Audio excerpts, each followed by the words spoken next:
Hello and welcome to another episode of Cello 101. Today we are going to be covering numbers 14, Etude by Suzuki. The etudes should be relatively simple, fast, and straightforward. So let's go ahead and get right in it. We do have a variation after the etude, and we will lightly touch on that, and that'll give you a little bit more work for later in the week, and then we can go from there. So. Let's go ahead and see what the etude sounds like, and then we can kind of move forward from there. So, 1, 2, 3.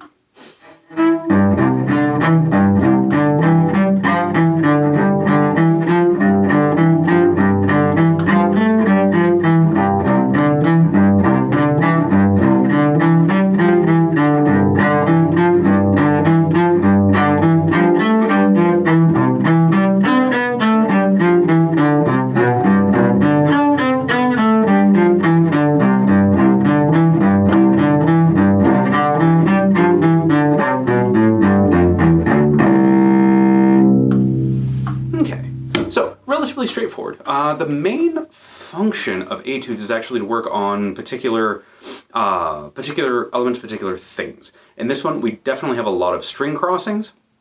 We have a lot of bouncing in between strings, and as the note says at the very beginning, stop the bow after each note. So it is very much, it'll have a bouncy feel to it, not particularly loud, but it should be a lot of fun, super easy. So, let's go ahead and take a look at the first line. Actually, we'll do measures 1 through 4, but only the first half of 4, because that should be one thematic idea. So, going ahead and running it a little bit slower. We'll go ahead and run through measures 1 through the first half of 4. So 1 and 2.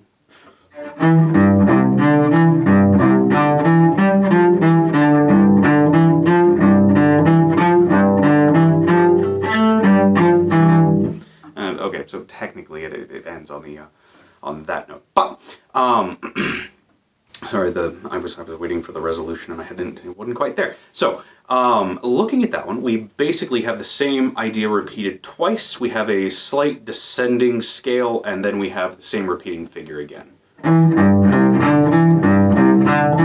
then the descending. And then the next repeated shift crossing figure. And then the next descending figure. With that, we're basically going to be playing around with different fingerings on this and really working up and trying to help clean up the individual string crossings. Because you don't really seem to have more than 4 notes in a row, with some exceptions, on the same string. So let's go ahead and do that same one again, ending on the downbeat of 3 in measure 4. So having 3 notes unplayed in measure 4. Let's go ahead and take that slower again. And then go ahead and join me on this one. So 1 and 2 and 3 and...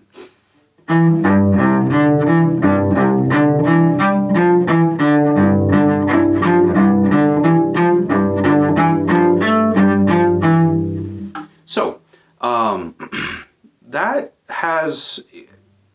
String crossings can be very, very hard, and there's a little bit of slop in my play, but it's something that will help you become a lot crisper of a player and a lot more, punctional isn't the word, but a much more pointed and polished player. So let's go ahead and do that one more time, and then we can continue on to the next section. Still at that same 1 and 2 and 3 and...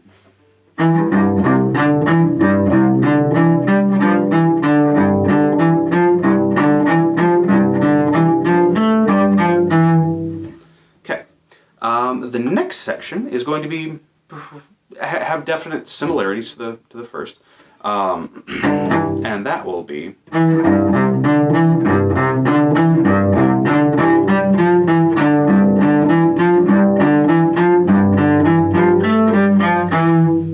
So that will be the tail end of measure 4 through the first half of measure 8. With this kind of a setup, it isn't broken cleanly by measure lines. You kind of have to work with the thematic elements and the overall curve of the phrase, as opposed to just straight measures, because otherwise you're going to be picking up weird kind of elements from other passages. So this one has the same kind of string crossing,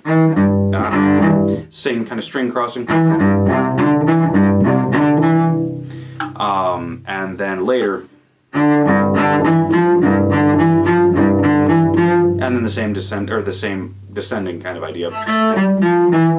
Let's go ahead and run the second half of measure 4 into the first half of measure 8, keeping that same slower tempo. So this would actually be a different count.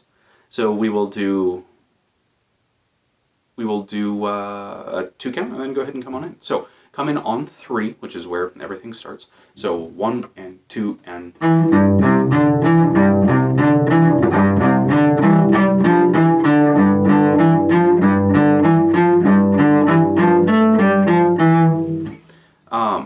Yeah, the counting's kind of weird on that one because we're just counting off the first 2 beats of 4 and then coming in on 3. That is one of the kind of wonky things that you do kind of have to develop an ear for, is being able to figure out where, not only where the beats line up on the music, but also figuring out where the counting lines up for counting off to get into the music. Let's go ahead and play that section one more time, and then we can kind of move on from there. So, second half of measure 4 into first half of measure 8. I will count off 2 beats and then come in on 3. So, 1 and 2 and...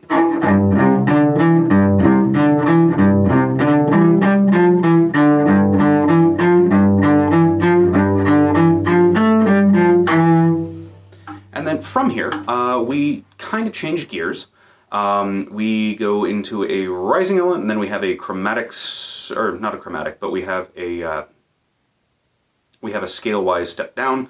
We have another section to kind of outline a chord and then get us back up, and then it'll be another scale-wise descent, a little bit more of the string crossing kind of chordal things, and then it runs into a straight descent by scale.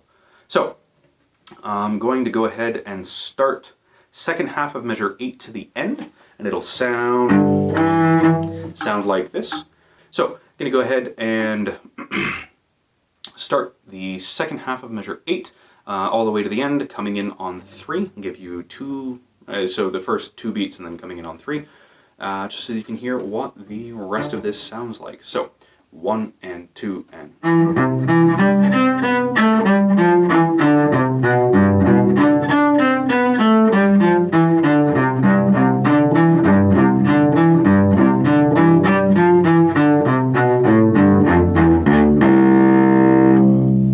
Okay, so as you can see, there's some of the same stuff before, the string crossing kind of idea, with the,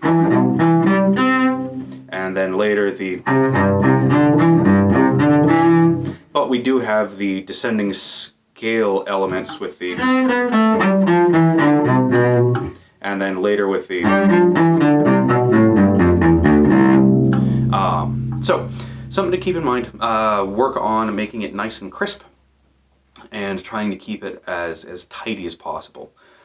So let's go ahead and have you join me for the second half of 8 all the way to the end. Again, keeping it nice and slow, and then moving, or starting with the 2 beats and then coming in on the 3rd. So 1 and 2 and...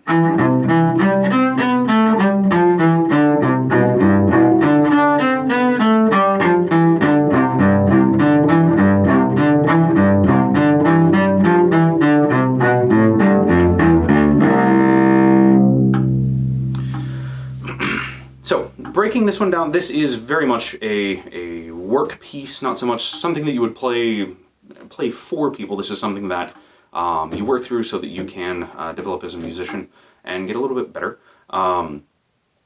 So why don't we go ahead and start from the beginning and play through the entire thing at the same tempo, so that we can roll all of this together and then we can work on tempo a little bit.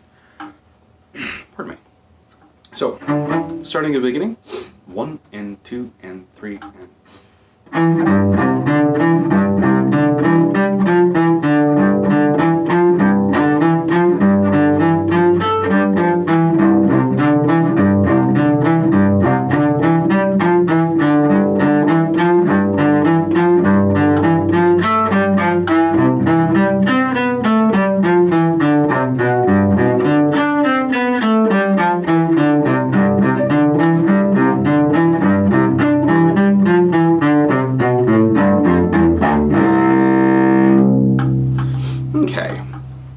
As you can see, it's the same general concept, it's the same hand shapes and finger patterns-ish as it moves through, and then kind of has a little bit of different stuff thrown at the end for a little bit of flavor.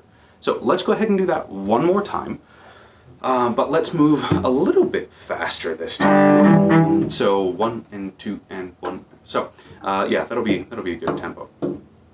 1 and 2 and 1 and...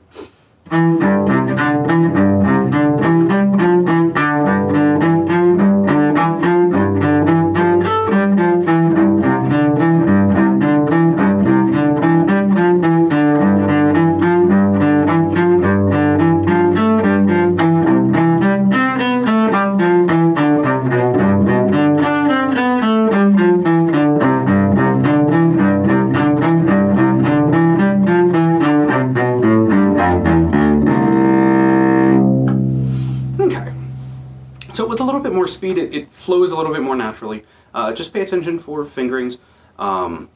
This is really, really nice in that it has all of the fingerings for you written out above the top, so you don't have to wonder, you don't have to worry.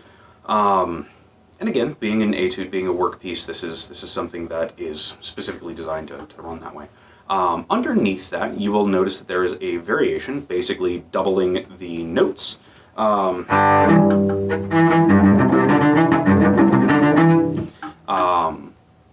Just kind of running from there. Stopping the bow after each note is going to be a little hard with the faster variations keeping the same pace, or the same tempo, but it is something that is worth working on just for a little bit more control over the bow. You don't want to...